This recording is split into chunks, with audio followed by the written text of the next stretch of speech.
o Senhor classificou aquele povo de uma geração perversa. O que era isso? Seria compreensível se ele estivesse dizendo que aquele público se caracterizava por uma profunda imoralidade. Não era o caso. Seria fácil de entender essa perversidade se soubéssemos que eles eram violentos, injustos e estavam de alguma maneira oprimindo o povo. Não era o caso. Os pecados que os caracterizavam como perversos eram pecados que estavam dentro da vida religiosa daquele povo, como possivelmente dentro da nossa religiosidade, da sua religiosidade. O Senhor, ao invés de aplaudir e reconhecer o que eles chamavam de espiritualidade, aqui nós percebemos que o Senhor está batendo duro e classificando como perverso, primeiro, alguém que se considera num nível espiritual e moral tão alto, que pode reivindicar e exigir de Deus alguma coisa. Alguém que passasse uma ideia de uma pureza, de uma santidade, de uma espiritualidade superior, diferente das demais pessoas. Poderia ser que eles se considerassem e se consideravam justos diante de Deus, eles jamais precisariam do perdão nas suas visões. Essa geração perversa, e inclui isso, olha o que eles pediam, voltamos ao versículo 29, ela pede um sinal miraculoso, mas nenhum sinal lhe será dado, exceto o de Jonas. Aquela geração pedia um sinal.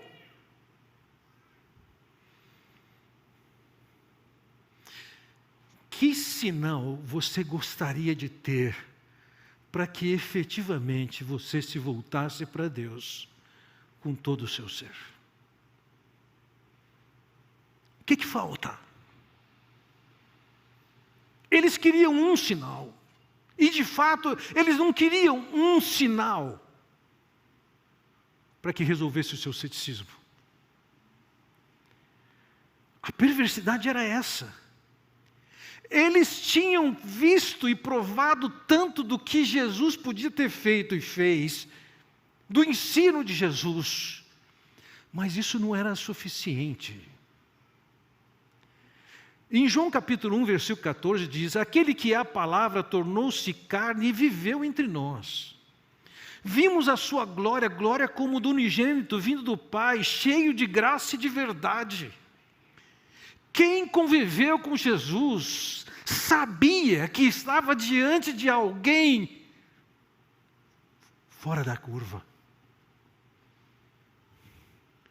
Algumas pessoas celebram que Jesus é um grande homem, cheio de bondade e amor, e nunca pararam para ver, por exemplo, ele chamando as pessoas de perversas e corruptas. Falando de inferno, falando de condenação. Aqueles que viveram com Jesus, tiveram a oportunidade de ver seu ensino, suas obras, seu poder, seus milagres. Como ninguém mais, aquela geração foi a mais privilegiada que viu Deus chegar a nós em forma humana e viver entre nós. Tinham visto sinais e sinais, milagres e milagres, mas eles eram tão perversos que isso tudo era insuficiente. Eles precisavam de algo mais. Mostra-nos um sinal. E nesse contexto, veja, o Senhor Jesus vai dizer, vocês vão ter um sinal. Não é o sinal que vocês querem. Há uma exceção, vocês vão ter mais um sinal. Voltamos ao versículo 29, veja, ela pede um sinal miraculoso, mas nenhum sinal lhe será dado, exceto o sinal de Jonas. Qual é o sinal de Jonas? Um pensamento bastante comum é que o sinal de Jonas, de alguma maneira, significaria, essa é uma teoria, do que aconteceu com Jonas ser alguma coisa tão fantástica que impressionou aquele povo de Nínive e aquele povo veio a crer. Ele descreve, veja, no versículo 39, segundo lemos a passagem de Mateus, ele respondeu: uma geração perversa e adúltera pede um sinal miraculoso, mas nenhum sinal lhe será dado, exceto o sinal do profeta Jonas. Pois assim como Jonas esteve 3 dias e 3 noites no ventre de um grande peixe, assim o Filho do Homem ficará 3 dias e 3 noites no coração da terra. Então, a partir dessa passagem, alguns concluem o seguinte: o sinal de Jonas é isso que vale, é que assim como o Senhor Jesus Cristo teve a experiência de passar pela morte e ressuscitado no 3º dia, tem algum paralelo com o caso de Jonas e os ninivitas? Porque Jonas foi engolido por um peixe ou por um animal marinho e 3 dias depois foi liberado. Só que isso não foi um sinal para os ninivitas. Os ninivitas não viram a rebeldia de Jonas, não viram a sua fuga para Tarsis, não viram ele ser jogado ao mar, nem tampouco ser engolido por aquele grande peixe. Não viram ele ser vomitado. Isso não foi um sinal para eles. E veja, mesmo para aquele povo, para aquela geração adúltera, corrupta, perversa, também a ressurreição de Jesus não foi sinal. Veja, em Mateus capítulo 28, depois da ressurreição do Senhor Jesus e o fato de que ele não está mais no túmulo, o que nós lemos ali? Quando os chefes dos sacerdotes se reuniram com os líderes religiosos, elaboraram um plano, deram aos soldados grande soma de dinheiro, disse-lhes: vocês devem declarar o seguinte: os discípulos dele vieram durante a noite e furtaram o corpo enquanto estava dormindo. Se isso chegar aos ouvidos do governador, nós lhe daremos explicações e livraremos vocês de qualquer problema.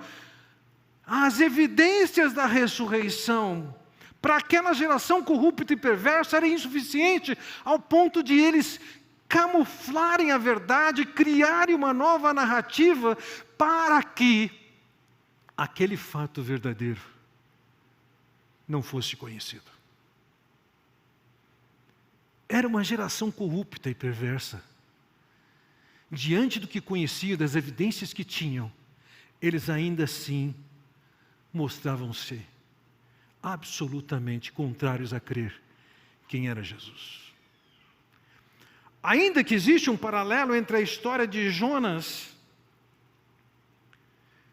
e a história de Jesus, eu creio que o grande sinal que aquele povo de Nínive teve com Jonas, voltamos ao versículo 30, pois assim como Jonas foi um sinal para os ninivitas, o Filho do Homem também o será para essa geração.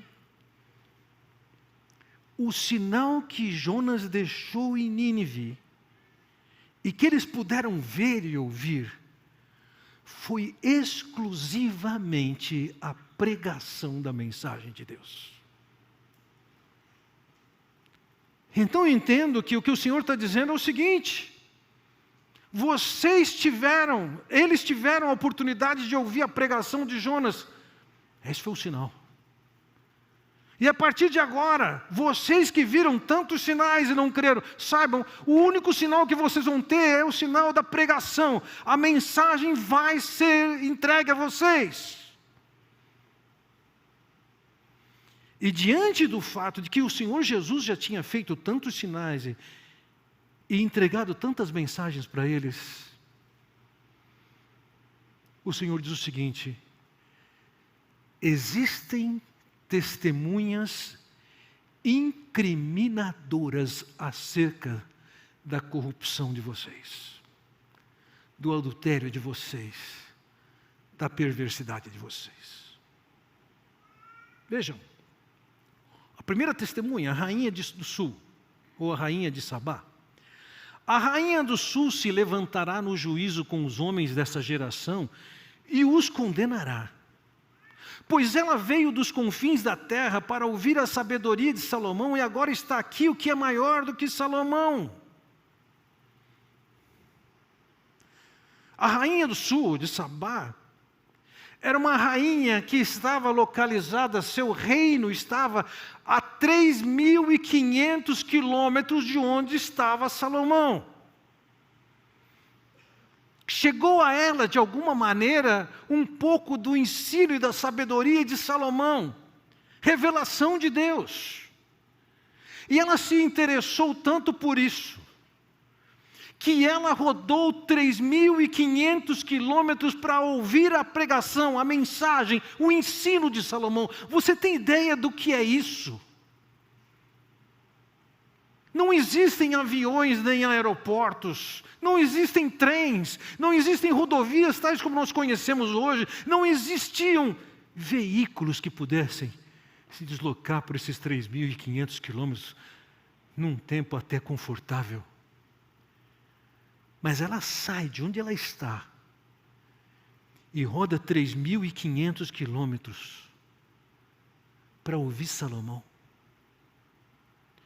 O texto de Crônicas nos conta a reação dela.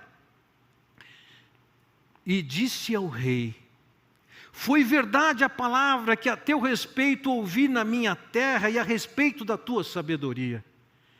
Eu, contudo, não cria no que se falava até que vim e vi com os próprios olhos. Eis que não me contaram a metade da grandeza da tua sabedoria, sobrepujas a fama que ouvi. Ela ouviu, se impressionou, viajou 3.500 quilômetros, chegou lá, parou para ouvir, para aprender e expressou sua apreciação. De alguma maneira o Senhor está fazendo uma comparação. Tem um pregador que é Salomão e tem um pregador que sou eu. Tem um público que é a rainha e tem um público que é vocês. Aquela rainha rodou 3.500 quilômetros porque ouviu um pouco da palavra e queria ouvir muito mais.